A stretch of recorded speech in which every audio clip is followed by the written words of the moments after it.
There you are. Nice to see you all have returned. Go ahead and make yourselves comfortable as we dive into the last chapter of A Gritty Tale. Our adventurers had just woken from a watch-filled long rest. Well, most of them anyway. You see, both Ari and Gorath were plagued by visions of nightmares of ravens and raven folk all night, as they restlessly tossed and turned, preventing them from getting a full night's rest, leaving them exhausted by first light. Sindra and Kelbrix, on the other hand, were full of energy and eagerness to finally make it to Key Village. Sindra mounted up and began riding towards the village's directions as Kelbrix roused his cranky, grumpy companions, telling them to mount up, putting some pep in their step as they all set out to catch up to Sindra. After a long day of travel, our adventurers arrived outside the capital city of Landgate as the sun began to fall. Mesmerized by the architectural wonder and majesty that is Alteratus' capital city, Sindra informed them that their path was not through the capital's massive iron gates, but lie down a small single-wagon road called Urchin's Pass that ran parallel to Landgate's massive western walls. Following the lead of Sindra, they rode down Urchin's Pass until they reached the road's end, where they stopped in front of a building shaped like a massive tortoise shell. Tying off their horses on a nearby hitching post, our adventurers made their way to the front door of the unique home of Weaver Albus.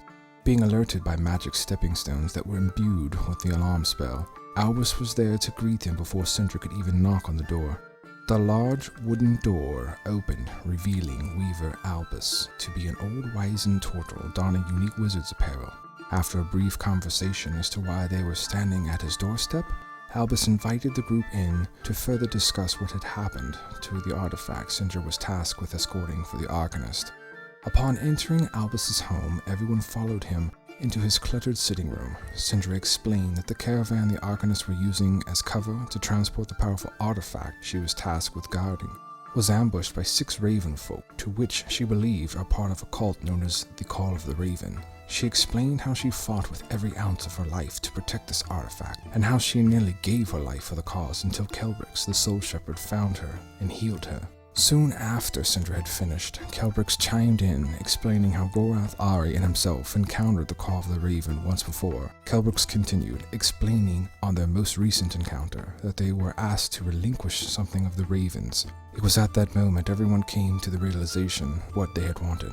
The old parchment map Ari had discovered back at the ambush site way back in Chapter 1. After revealing the old map, which contained symbols and ruins of an unknown dialect, Albus asked to look at it. As he studied it, he concluded that the symbols, or ruins, were a forgotten language known as Old Draconian. After examining the map, Albus believed that this old parchment map was part of, or had something to do with, the stolen artifact, possibly falling from it in the struggle with Sindra. Sindra confronted Albus, inquiring what was so important about this mysterious artifact.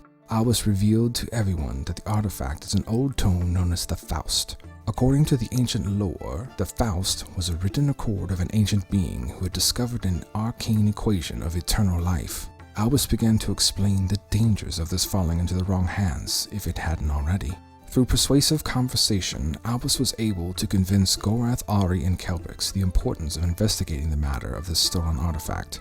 He believed that deciphering the old parchment map was a good place to start. Albus explained that he had a friend, an old dragonborn who was a historian of all things draconic, and that they should seek him out. Upon agreeing to help with this matter of the stolen artifact, Albus presented our adventurers with the deed to a small homestead on a plot of land as a reward. With further help from Albus, our group of adventurers were able to get a rough idea where to start searching for the old recluse, as well as a green dragon scale to be used as a letter of introduction.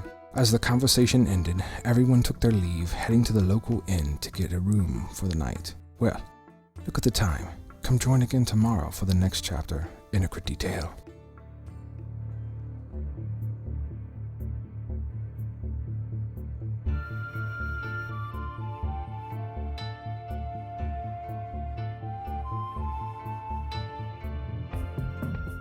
Hello everyone, I'd like to welcome you to Crit Eating Grin, a 5th edition Dungeons & Dragons real play podcast where we play a campaign set in the fantasy world of Solaris, as we follow the chronicles of 3 adventurers as they explore the continent of Alteratus. It is my pleasure to present to you the players that will bring to life the 3 adventurers we will be following. To my right, we have...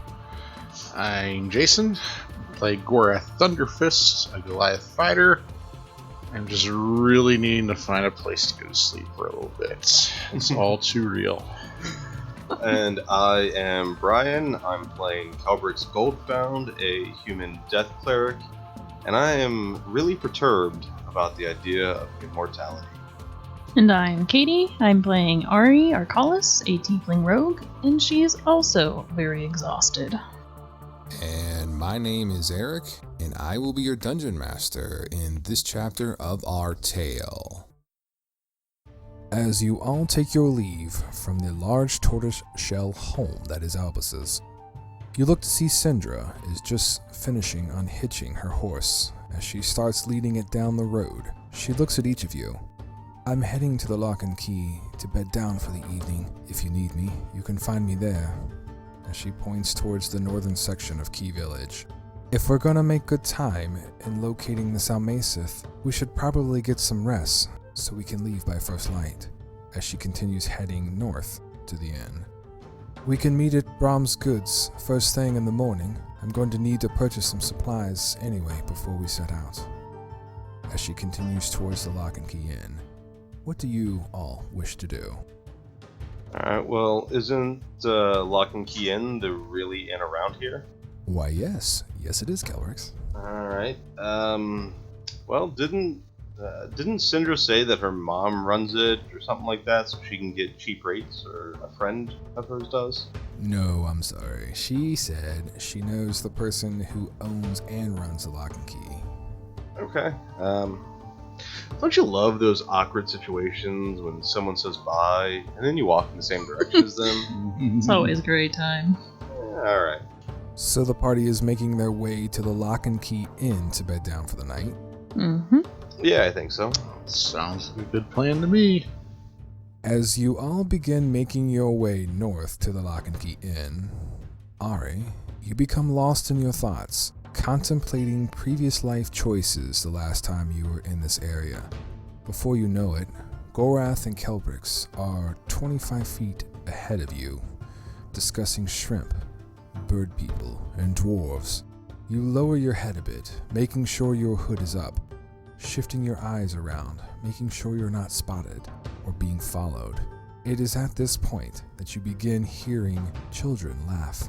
The laughter is followed by antagonistic phrases and off-colored quips that you can hear coming from your right or the right side of Urchin's Pass. So, Gorath, the shrimp never turned on you, I guess?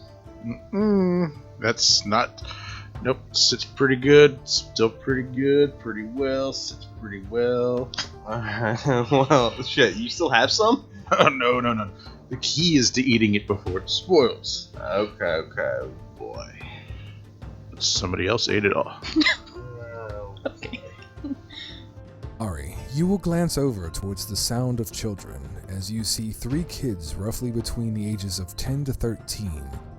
They appear to be throwing rotten food and small rocks at some poor defenseless vagrant by a nearby tree, who seems to be trying to rest or protect himself. You're not sure at this point. What would you like to do? I want to go over there and tell the kids to back off.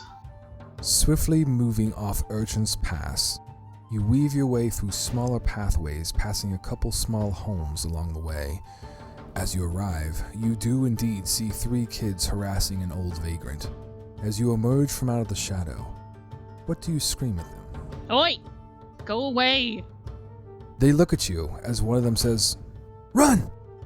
As all 3 of them split their own directions, scrambling to rush away. Ari, you hear a rough, scratchy voice coming from the poor defenseless vagrant you just helped.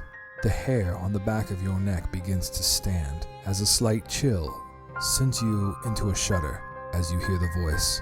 "Thank you, kind traveler." Slowly turning to face the vagrant, hearing the ghostly echo of none other than a former friend of yours. You hesitantly look towards the echo from your past as you see a much older, weathered, long, shaggy, salt and pepper haired, scruffy bearded version of the man you thought was dead, Rowan.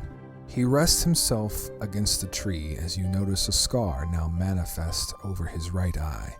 His hands and feet are a petrified stone. Say, you look familiar. Don't be afraid. Come closer, so I can get a better look at you. I'm gonna hesitate and step back, like I can't believe what I'm seeing, and ask, what is your name? My name is Rowan. Take down your hood.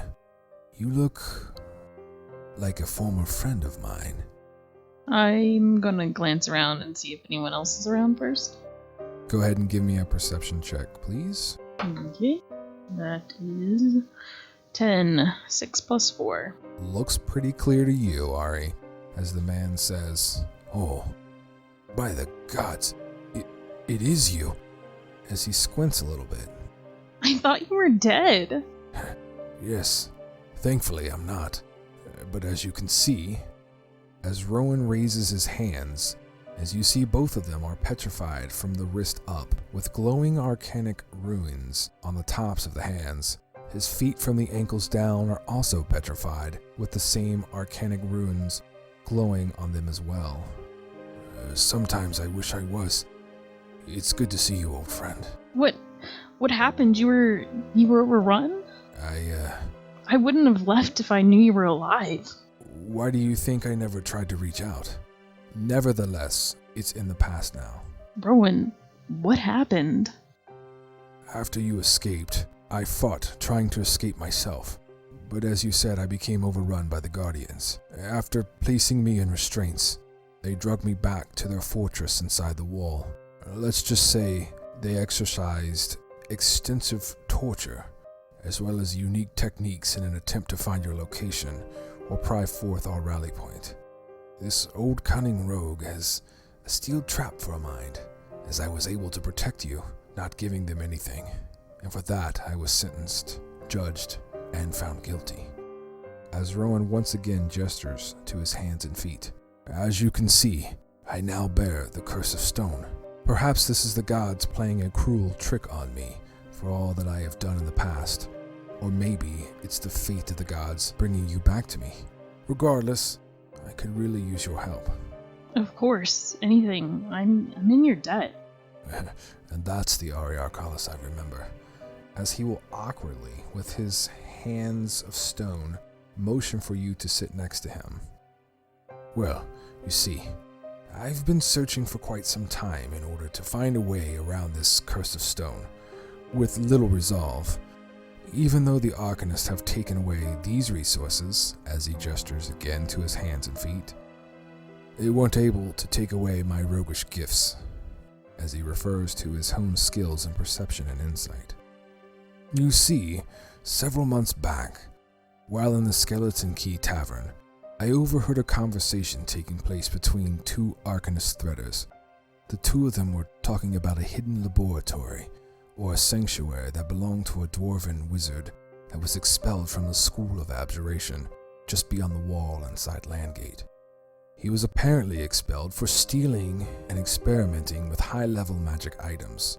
This dwarf had been stealing for some time before the Arcanist caught on. The Arcanist never did find any of the stolen items, but was able to find out from the dwarf's magical interrogation, as he shudders a bit when he says those words. That dwarven student had a secret lair constructed, where he had hid these items. He accessed this hidden lair by a teleportation circle that he had hidden in his dormitory, which somehow became damaged mysteriously when he was caught. Anyway, as the conversation continued, the two continued to imbibe in their spirits, as the clumsy threaders revealed a location about a day's journey southwest of Landgate into the Thornwood. They began to speak of a mysterious fog and a petrified thornwood tree, but they never located it. I can only assume because their senses were not as refined as yours, Rowan says with a little bit of a grin. The reason I am explaining all this to you is because one of the missing magical items that the dwarf student acquired was called the Amulet of Restoration. Sources that I have spoken with say that this amulet can restore me back to my old self, removing the curse of stone. I figured it wouldn't hurt to ask, especially since I helped you all that time ago. That is assuming you still have what it is that I helped you acquire? Of course I do. Excellent. Well, Come with me to the Lock and Key Inn. you wouldn't be ashamed to be seen with an old man such as myself? Never. I would never be ashamed. Well, all right then. As Rowan leans forward in order to get a little bit of help standing, as he can still maneuver utilizing his hands and feet, he just walks a little bit slower and awkward. Gathering you, his friend, Ari, you lead him towards the Lock and Key Inn. Kelbrix and Gorath, as you both approach the Lock and Key Inn, you notice standing in front of its entrance is Syndra, as she arrives several moments ahead of you. She appears to be studying something off to the right side of the front door. I'd like for the two of you to give me a perception check.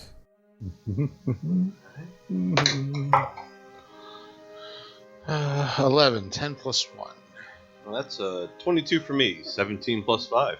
Nice. Gorath, you notice with your 11 that there is a large bulletin board or message board attached to the inn, which is what Syndra is looking at.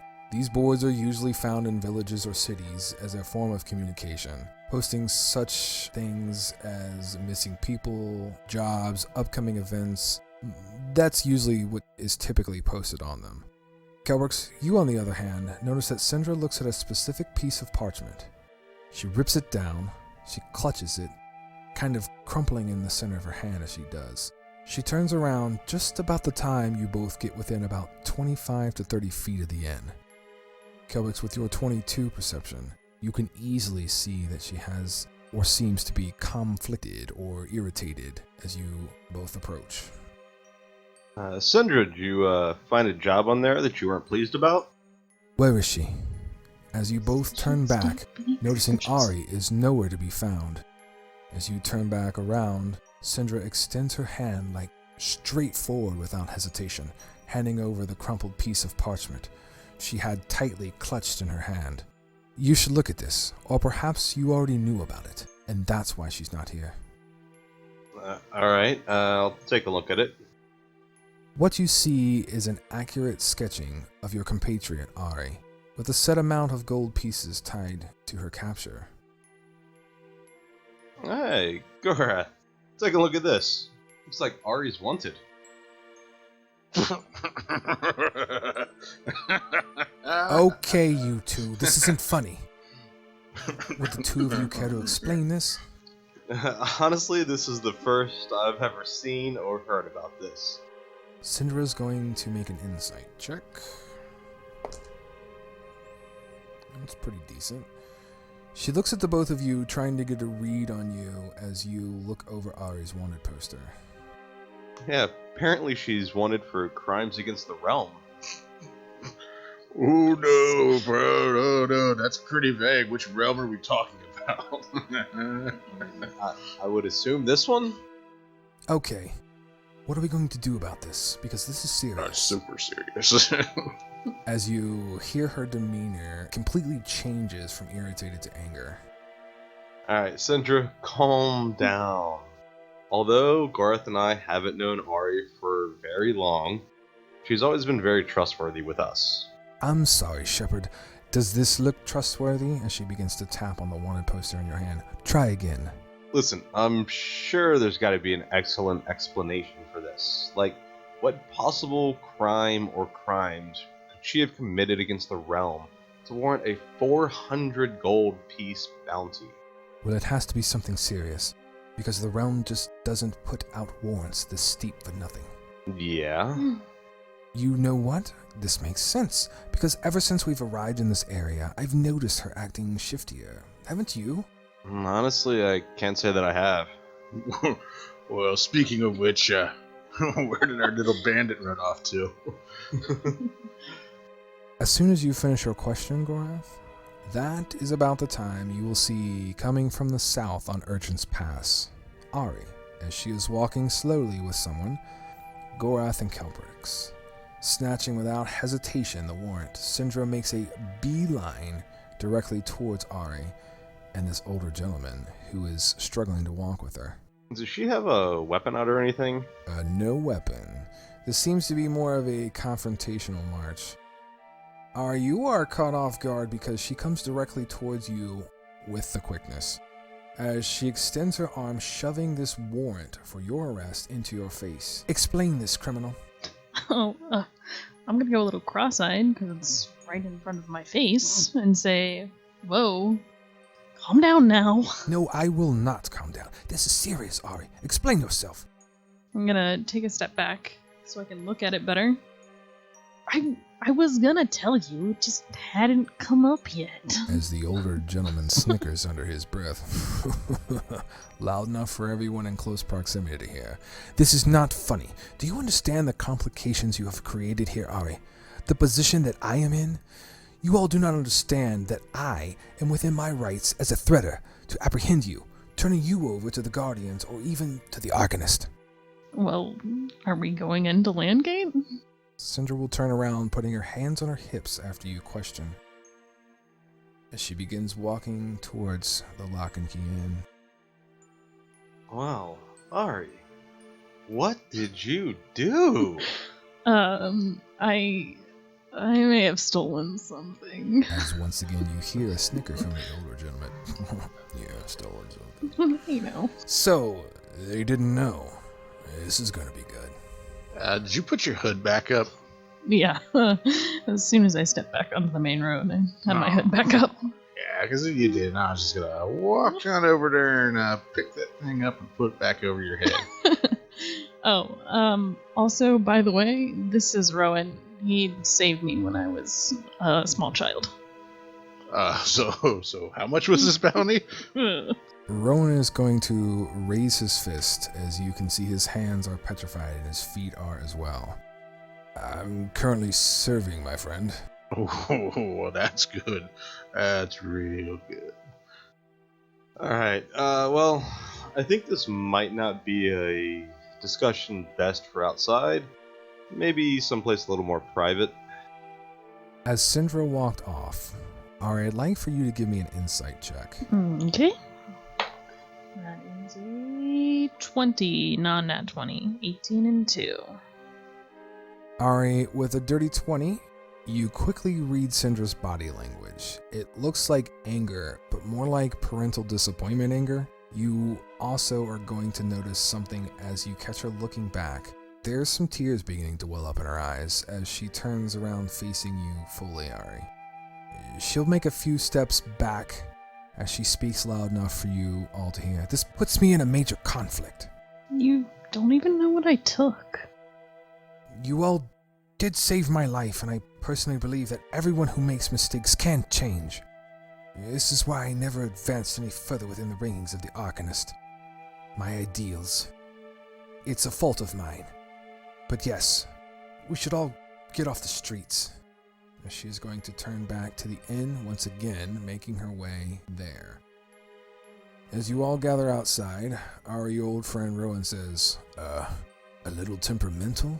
That one is, isn't she? Apparently. Full of emotions. Well, we have only really known her for, 3-4 days? 8, Kelbrix.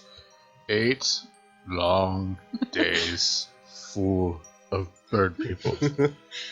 Well, let's go inside then. Yeah, I'd say so. Alright, let's get a beer and discuss this. You all will begin making your way into the Lock and Key Inn. Alright, so, Rowan, I'm Kelbrix, by the way. Nice to meet you. He extends a stone hand, which awkwardly is shakeable. It's a pleasure to meet you, too. As you step inside the Lock and Key Inn, you can see that it is very simplistic in its design. It's lit by various candles and lanterns. There are simple wooden tables, a large freestanding fireplace that is lit in the northwestern corner of the inn.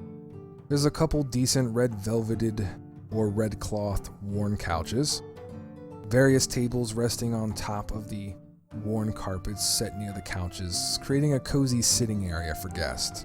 As a halfling makes his way down a set of steps to the east of this inn, he looks as if he's studying a book or something.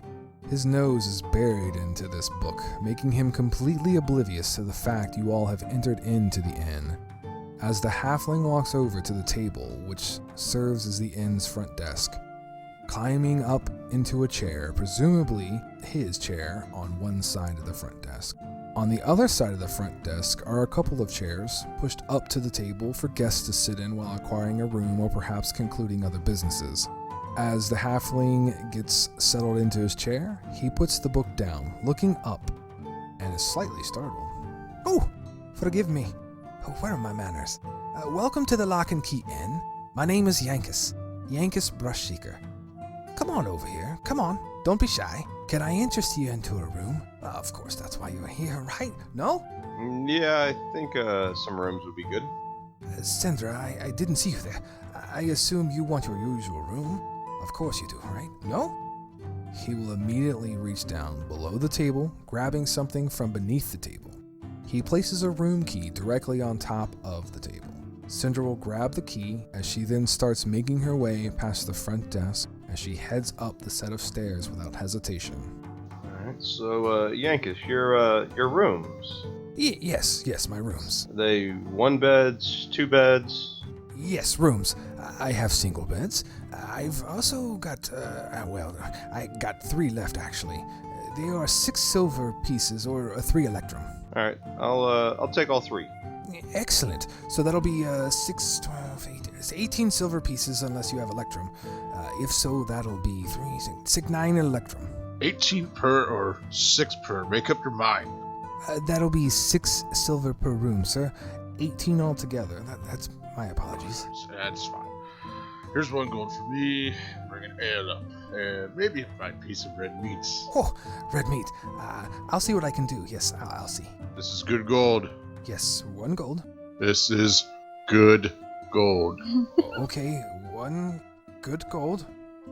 As Yankus, confused with the previous conversation, will slowly reach underneath his wooden table, placing your key, Gorath, on the table and sliding it in your direction.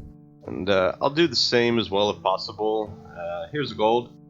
And if you don't have any red meat, just something to eat, something edible, please. Oh, okay, something edible. Got it. Sir, here. Sir, your change, sir.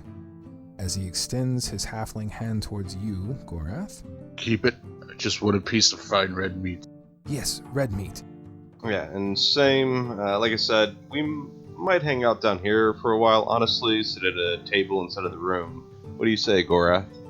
I guess I better sit here, drink my ale, and eat my nice red meat here before I call it a night. And have a discussion? Same for me, and I'll hand over 1 gold. Well, we know she's good for it. Hey now. As Yankus reaches beneath his table and produces 2 more keys, sliding 1 to you, Kelbrix, and the other to Ari, as Yankus hollers, Yokith! We have guest! I need... What? We have guest! As Yankus looks towards the kitchen area, and you'll hear a softer voice with the same accent. Hey, don't rush me. I'm doing my best back here. As you all hear the clatter of glasses, pots, and pans, as well as other dishes. With that being said, there are several tables to choose from, as well as a comfortable couch or 2. What would you like to do? I'd say let's find a table, probably around the center of the room, that we'll have 4 chairs to sit around. Sounds like a plan. Yeah. Good. Let's just find some place to sit, some place to eat, some place to drink. And then sleep. Sleep. As the party makes their way over to their table of choosing, you will each pick your seat. Rowan slowly staggers over, making his way to the table, maneuvering into a chair, not as graceful as everyone else, as he plops down. So, Ari, I believe there might be a little bit of story to this? Well, how much do you want to know? Oh, come now, Ari. Well, what was it that you did to warrant such a high bounty? I may have stolen a slightly high value item of some sort. Okay. From? Some important people? As Rowan snickers. Important people. Just rich men and their silly little trinkets. I'm gonna mutter under my breath and kind of point at Rowan and be like, it was all his idea anyway. well, the main thing is this worth more than the 400 on your head? It depends on who you ask, my large fellow, is what Rowan will say. I just need to know if any of my stuff goes missing. I've either got this item that I can turn in for the 400 gold, or I can turn you in for the 400 gold. Yeah, come on. You guys know I wouldn't steal anything from you. I know you wouldn't. I'm just trying to be funny. I don't care about somebody and their stupid little trinkets. I wouldn't steal from Syndra either. They put high value on this trinket. It seems ridiculous. Alright, well, it definitely makes things a little more interesting. And Ari, might I ask, how did you come across Roan so suddenly? He was off to the side of the road and there were kids throwing food at him. I thought he was dead. Well, So he asked for my help, you know? And I'll look to Rowan and be like, do you want to explain? It might be easier if you can tell them what you told me. Who, me? You want me to explain? Yeah? Well, if that is what you wish. Obviously, this was just a chance encounter. I wasn't expecting to find such a dear friend walking around along the streets here in Key Village. So these, as he raises his fists, these are part of my punishment for helping young Ari escape with the item she acquired. I was used as an example, being imprisoned for quite some time, using this curse of stone as a leash to keep me nearby.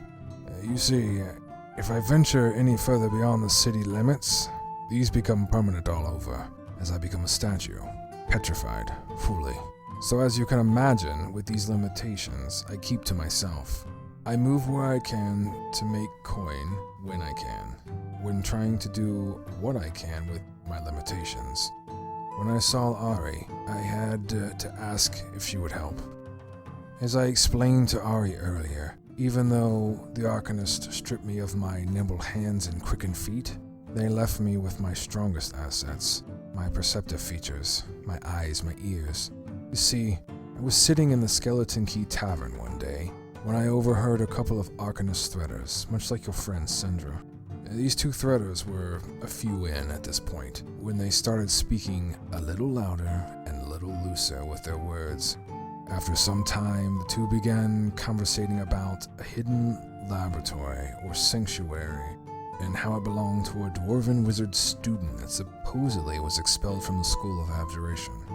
Apparently, this dwarf student was stealing magical items. Oh, that's a good one. A dwarf stealing. That never happens. Ever. Yes, as I was saying, this dwarven wizard student was supposedly experimenting with high-level magic items, and had been doing so for quite some time before the Arcanist caught on. It wasn't long before their discovery, before they apprehended the dwarf, interrogating him. The strong-willed dwarf never did reveal his secret location, nor did the Arcanist recover any of the stolen magic items. The more these two continued to drink, they continued to talk as well. This is about the time they began to reveal that they had traveled roughly a day's journey southwest from Landgate. They traveled to a place in the Thornwood. They spoke of a mysterious fog and talked about a thornwood tree that was petrified. They claimed to have never found it from what they had said, but again, these are two untrained skilled trackers. The reason for all this is one of the items that was supposedly acquired by this dwarven student was an item known as the Amulet of Restoration. After learning of this, I began doing some studies as well as talking and listening throughout these many months. The information I was able to collect on this particular amulet is that it can restore the effect of petrification, revitalizing my flesh, taking away the curse of stone. right, and so you need our help to track it down and acquire it? Well, not necessarily the two of you, more hers. She was the one who wanted to introduce me to the two of you and bring you in on this. I would have been just fine if she wanted to leave you two out of it. With that being said, she obviously sees something of value in the two of you. I'd be glad to have you both lend a hand, pardon the pun, ensuring that she comes back safe. Of course, Syndra wants us to leave in the morning, and this journey would take us to the Thornwood Forest in the opposite direction. But capturing a dwarven thief is a reward amongst itself. I take it that you all have other pressing matters with the Threader. We do. This puts us in a little bit of a bind. So this forest. The Thornwood Forest. Forgive me, I'm not incredibly familiar with this area. Is that south of here, east of here? It's not too far from here, in a southwestern direction, if Rowan looks around the room, searching for something. If I had a map, I could point you in the general direction. The Thornwood is a large forest. You can't miss it. I'm sure you've probably seen the Thornwood when you were traveling here to Key Village. Okay. And didn't we get a deed for a house in the southern area of Landgate? There was a deed promised to the party upon completion of helping out the Arcanist as well as Weaver Albus. You were told that you would get a parcel of land with a small homestead on it. That is correct. Okay. Well, Syndra's gonna be hard to convince. Well, I'm sure, as he looks towards Ari, she's still got the skills. Unless you've let those skills dwindle since the last we were together. No, of course not. Rowan will smile with your response, Ari. Yeah, she might be a little more difficult than normal, especially now. Especially because me. Correct. Sorry to interrupt you all. As Yankus slides 3 mugs of ale on the table and says, Your food, yes. Your food will be out shortly. Unfortunately, the only thing that we have available at this time is poultry, shrimp, and lobster. Our shipment of red meat is running a bit late. Well, I really would like the red meat. So all of it. I'm sorry. Did you say all of it? Yes. At least one of each. Oh, yes, of course. One of each. That's exactly what I was thinking. As he will run off quickly. Wait. Rowan, you want anything? Right, Rowan? sorry, are you talking to me? Well, of course you are. I don't normally get that question asked to me these days. I'll take an ale and some chicken. Alright. Yankus, another ale, please, and yeah, some chicken. As Yankus freezes in his tracks, snapping around looking at you. Right, yes, absolutely. Another ale and chicken, right away. As he scurries off. Thank you, Yankus, and no extreme rush. We're fine. Another ale, Yoketh. More chicken. The big fella wants a platter. All right, I'm working on it. Sheesh. Oh boy. He is high energy. Yeah, very much so. Do you think we paid a little extra? A little too much? I don't think he's used to getting tips. Well, I don't have my food yet, so we haven't paid enough apparently. It's coming, alright? Hold on. Chicken and ale. I haven't had that in quite some time. Yeah. Well, now, you said if you wander too far from the city, you'll have some issues? Instant statue. Maybe a couple miles outside of the city or so, maybe about a mile or less outside of Key Village here. Things start to get a little crazy. I've tested the boundaries a bit and was able to pull myself back before instant petrification. Ron will twist his hands the best he can to show you that there's glowing runes embedded or carved into his hands. Ugh. Alright, well, I guess that'll mean it'll be up To us. Yeah. Damn. Yay. I appreciate you all doing this. No. Again, making sure that justice is served upon the dwarven thief. The three of us can handle that no problem. No, the dwarf has already been captured. Yeah. We're just trying to get back an item. We need to get the stuff he stole. Yeah, the dwarfs are not smart. We will be able to find it no problem. Okay. Alright, I wouldn't be so sure of that, Gorath. Once you have dealings with dwarves, you will see. You will understand. Finishing up your conversation with Rowan, you all spot a female halfling coming out of the kitchen, carrying a large tray, almost as large as she is, resting in on her head. As she arrives, she slides a large tray straight onto the table. Sorry for the delay. Here's the roasted chicken and shrimp platter. As she begins distributing the food. And a chicken platter for you, and a chicken platter for you, and you as well. Is there anything else I can get for you? Oh, and you're all... So as she places an ale in front. Alright, I think I'm good. No, Yep. we're good. Thank you. Alright, yeah, I think that'll be all for now. This is very appreciated. Excellent. Just let me know if I can get anything else for you. You good, Rowan? Yeah, I'm good. Rowan begins to skillfully, but awkwardly, maneuver the mug of ale using his stone hands. As he begins drinking the ale, best he can, as some of it spills down and tangles into his beard, as he maneuvers the mug back to the table. Oh, the sweet taste of ale. It's been quite some time. Do you think we should try to talk to Cinder tonight, Kelbrix? Yeah, that's not gonna go well. Well, it definitely shouldn't come from me. She's not going to listen to anything I say. Yeah, Gorath, it's up to you. Oh, no. This will cause Rowan to take pause as he just about to sink his teeth into a chicken leg and says, "Are you sure? I mean, no offense, big fella, you're... Never mind, I'll just enjoy my chicken." As he will go back to eating his chicken. I'm gonna take a big bite in the good old lobster tail and sure, I can let her know. This will be fun. Why wouldn't she want to set it right with what a dwarf has done wrong? Okay, well, good luck.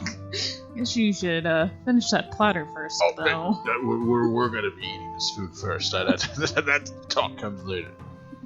The time will pass as you all continue to enjoy your meals, as well as your ale. The food has been properly seasoned and cooked to perfection. The ale is cold and fresh, and it does the trick, washing everything down as well as lightening tension and moods of each of you. As you all conclude your meals, Rowan lets out a burp, excusing himself, as he leans back in his chair, completely satisfied from a nice hot meal and a cold ale. Alright, well, I've sufficiently devoured my platter. I'm gonna turn in. I'm gonna head upstairs now. Don't forget to talk to Sindra. As you begin to walk up the set of steps on the east side of the building that leads to the rooms on the second floor, you walk to the room which you discover is room number 3 after looking at the block of wood chained to the key. So, which room is Cinder in? That's a great question. You don't know. Oh, well, I'm just gonna go start knocking on all the doors. What room do you want to start with, sir? Why would we not start with room number 1? Well then, approaching room number 1, you begin knocking on the door. Waiting for a moment, you will get no reply as Kelbrix walks up behind you and says, That's my room. as you have the key to room number 1, Kelbrix. Alright, so how many rooms are up here? There are a total of 7 rooms, with one of the larger rooms designated for the innkeeper, as another is designated for the help, leaving 5 rooms available for rent. Alright, well, you have room 1, and I have room 3. Yeah, Ari probably has room 2. Well, I'm gonna go knock on number 2 just to make sure. You knock on room 2's door, and there is no reply. Oh, you're smart. I think you're right. Well, then I'm gonna go knock on door number 4 now. As you knock on the door to room number 4, Ari will walk up behind you and say, Yeah, that's my room. That's strange. Oh, well, then I'm gonna knock on door number 3 or 5 now. As you knock on the door to room number 5, you hear, "Yes?" as Sindra calls out. Sandra, good news, it's Gorath. Gorath. Alright, hold on a minute. As you'll all hear some movement in the room, you will see a light ignite under the door that flickers, as you will hear footsteps approaching the door. The door will unlock as it will open. You see Sindra in her tunic and her slacks. Her armor is resting over the side of the bed as her hair is twisted and tied up in a sloppy bun. Yes, Gorath, what can I do for you? I have great news for tomorrow.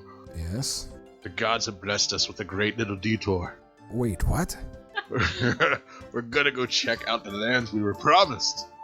And we'll do a little exploring while we're around here. We get to right the wrongs of a dwarven thief. The gods hashtag blessed us with a detour. But Ari is just in the background, shaking her head. Hold on, what? As she stands there growing more confused by the moment. Look, apparently you're upset with Ari about being a thief. Dwarves are the biggest thief in this land. We can right the wrongs of the realm by going after the wrongs of a dwarven thief. Well, I mean, setting right the wrongs of a thief, I can definitely get behind that as she looks around for Ari. Ari has disappeared. Gorath, what brings you to the conclusion about dwarves? Because they stole something from that nice man that can restore that nice man that we talked to earlier with his stone hands. Whoa. You're planning on helping that man? He's a criminal, Gorath. But he's not a dwarf! Gorath, he's been tried, and his judgment... Well, I'll give you that he's not a dwarf, for sure. But his judgment has been passed, and he has been found guilty and sentenced to the Curse of Stone. Correct. Right, which means... He's serving his sentence now, and he's already done his crime, so now we have another crime that we have to correct. Well, yeah, he's already done his crime, that's why he's sentenced. Right, but he's had his justice, he's being sentenced now. I mean, the Arcanists determine when his sentence is over? Okay, so what if we go get the thing that the dwarf stole anyway? Well, if we do, then I can turn the item over to the Arcanist. Great! Whatever, we just need to get right whatever the dwarf has done wrong. I mean, what? Where is everyone else? Why did they send you? I mean, no offense, Gorath. They're just too busy drinking and eating. Okay, well, I'll tell you what. Ari is standing at the top of the stairs, hiding. Oh, well, they're right behind me, I forgot. Oh no, I'm went into my room. Alright, they just seemed like they didn't want to talk to you if we're gonna be honest about it, okay? Tell you what, this seems like something that you all need to work out amongst yourselves. Gorath, we could talk about this in the morning. As a matter of fact, I'll meet you downstairs, and you can gather the rest of them so we can discuss this in the morning, as she's going to reach over and pat your head. Alright, but I want you to come. You're part of the team. I'm really tired. Did you just say I was part of the team? I'm so touched. But I am really tired, and I'm really hurting. I can't even talk. You're hurting my brain. Good night, Gorath. As she slowly closes the door, and you hear it lock. Good night, Sandra. I'm going to bed. I gotta walk over to Ari, standing at the top of the stairs. I did my job. I talked to her. I didn't have to convince her. I just had to talk to her. I mean... With that, you each make your way to your rooms to turn in for the night. Ari, I assume that Rowan is with you, taking a long rest in your room. Yeah. The night passes peacefully, as for once you all will sustain a successful, warm, inviting long rest. For those of you who have exhaustion points, you will no longer feel the sting of exhaustion, as you will all wake up completely refreshed, invigorated, and ready to take on the task of the day. That is where we'll stop our story. Until next time. At this point, since you all have completed a long rest, you will all level up to level 3.